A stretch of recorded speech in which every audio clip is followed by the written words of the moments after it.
what the heck did we just watch? Because whatever that was in Philadelphia on the 4th of July, it wasn't football. Not really. It was 90 minutes of shoving and swinging and cheap shots, French players getting hacked down off the ball, elbows flying into ribs, a World Cup favorite getting charged into again and again like this was a car park brawl and not the round of 16 of a World Cup. It was horrible to watch. And standing right in the middle of it, whistle in hand, one man looked at every bit of it and did absolutely nothing. France beat Paraguay 1-0. They are through to the quarterfinals, but almost nobody walked out of that stadium talking about the scoreline, because the real story was the chaos on the pitch and the man who was supposed to stop it and simply refused. He was so bad that L'Équipe, the famous French paper that has spent decades savaging footballers, handed him its rarest and lowest score, a 1 out of 10. Their entire verdict was 4 words long. He got almost everything wrong. On paper, this was a round of 16 tie, a World Cup favorite against a plucky South American side that had already dumped Germany out on penalties.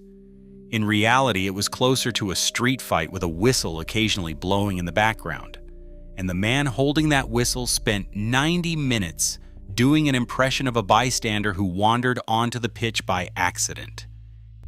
His name is Ilgiz Tantashev. He is from Uzbekistan. He has been a FIFA-listed official for 13 years, which means he has had 13 years to learn what a yellow card is for. And on Saturday, in front of the entire watching world, he decided he would rather not use them. Not on the team that needed them. Let me give you the one number that tells this entire story. Paraguay committed somewhere between 12 and 13 fouls, several of them the kind that make you wince, plus a small pile of off-the-ball shoves the referee didn't even bother to whistle.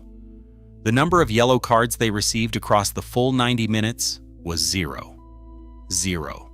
Now hold that in your head, because here's the part that tips it from incompetent into almost artistic. France got booked 3 times. Manu Kone, Bradley Barcola, Michael Olise, all cautioned. So it isn't that Tantashev forgot his cards in the tunnel. He had them. He knew where they were. He just kept them exclusively for the team on the receiving end of the beating. Read that back slowly. The side throwing elbows walked away spotless. The side getting elbowed picked up 3 yellows. That is not weak refereeing. That is refereeing turned completely upside down. And let's actually catalog what he let slide, because dark arts is a polite phrase and this deserves specifics. Andres Cubas went straight through Adrien Rabiot with a tackle that had nothing to do with the ball. Nothing. Juan José Caceres kicked out at Kylian Mbappé after losing possession. A petty little swipe of the boot. Matias Galarza stuck his hand directly into Jules Koundé's face, then later that same afternoon threw an arm at Mbappé while the Frenchman was running clean towards goal. And in maybe the most flagrant one, Gabriel Avalos dropped an elbow into the stomach of Dayot Upamecano while Paraguay were chasing the game. An elbow to the ribs on a World Cup stage.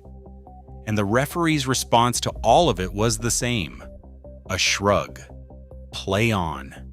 0. Even Galarza's cynicism got rewarded. Because when Michael Olise tugged his shirt, Galarza flung himself to the ground trying to win Olise a booking. And it worked. The diver got the free kick. The victim got the yellow. Tantashev bought it every single time from one side and never once from the other. The pundits didn't dress it up.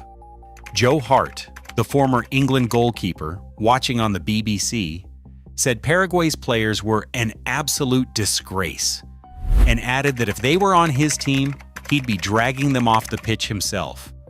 Micah Richards called it embarrassing to see and pointed out the maddening thing, which is that Paraguay were genuinely a good defensive unit and didn't need any of this.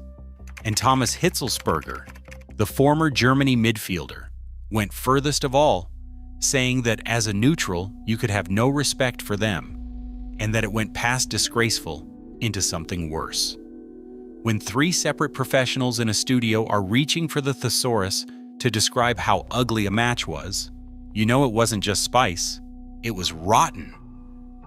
Now let's take it seriously for a second, because this channel doesn't do lazy outrage, and there is a fair counter to make. Paraguay were not there to entertain you. They came into this game with a plan, and the plan was simple. Sit deep, pack the box with a 5-back, frustrate the favorites, drag it to extra time and penalties, and try to repeat the miracle they pulled against Germany. And for long stretches, it nearly worked. It took France more than 20 minutes to muster a shot. France didn't hit the target until the 55th minute.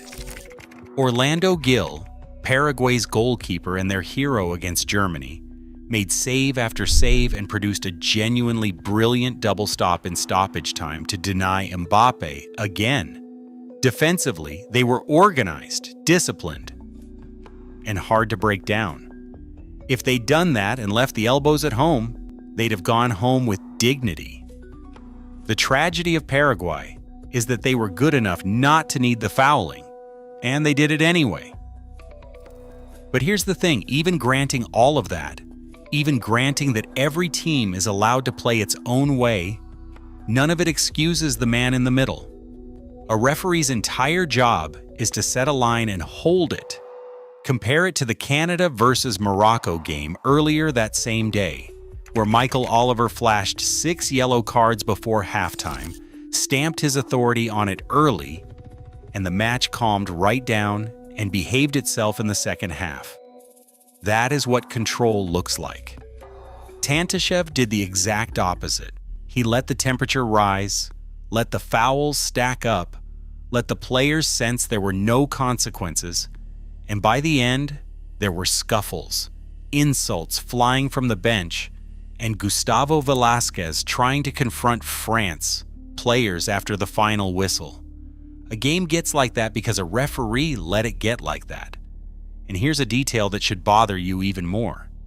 The official foul count came out at 13 for Paraguay and 11 for France, which almost makes it sound like a balanced, evenly matched physical contest. It wasn't. That number is a lie of omission, because the referee missed a mountain of Paraguay fouls entirely, the tactical little trips and the off-the-ball shoves that never made it into the count at all. So the true gap was far wider than 2, and even on the fouls, he did somehow notice only one team ever paid for them. The stats sheet flattered him. The eye test buried him. And the moment that actually decided the match tells you everything about him too. In the second half, substitute Desire Du went on a run, beat one man, beat 2, and was chopped down in the box by Diego Gomez. Clear penalty? Tantashev waved it away. Gave nothing. It took the VAR, the video assistant, to drag him over to the monitor and effectively make the decision for him. And then, even after he'd finally pointed to the spot, Paraguay's players crowded him to delay it while Velasquez scuffed up the penalty spot with his boot, and Tantashev had to rebuild the spot before Mbappe could even take it. Mbappe sent Gil the wrong way, and France had their winner. France advanced on a penalty their own referee didn't want to give. That penalty was Mbappe's 7th goal of the tournament, pulling him level with Lionel Messi in the Golden Boot race and taking him to 19 goals in 19 World Cup appearances, one behind Messi on the all-time list. And in a way, it summed up his day because Mbappe got kicked, elbowed, hacked, and provoked from the first minute, and mostly just laughed at it. His line afterwards was perfect. He said Paraguay thought France would show up in tuxedos, and that France knew how to play dirty too. Deschamps, for his part, refused to criticize anyone, said there'd been insults from the other bench, and admitted he told his two biggest players to physically stand around Mbappe at the end because he was afraid they'd chop him down. Oh, and all of this happened in a furnace. The temperature at kickoff was recorded at 101 degrees Fahrenheit and 38 degrees Celsius, making it one of the hottest World Cup matches ever played, not far off the all-time record of 109 degrees Fahrenheit and 43 degrees Celsius from Ireland against Mexico back in 1994. So while the referee stood there ignoring elbows, the players were also slowly cooking. Nobody involved in this game had a good time except possibly the VAR operator, who at least got to feel useful. France go on to face Morocco in the quarterfinal. Tantashev goes nowhere because FIFA suspended him almost immediately, which is the closest thing to an admission you will ever get from that organization that yes, that really was as bad as you thought it was. Ever seen a referee cost himself his job this fast? Let me hear your worst ever call down below and stick around for the quarterfinals.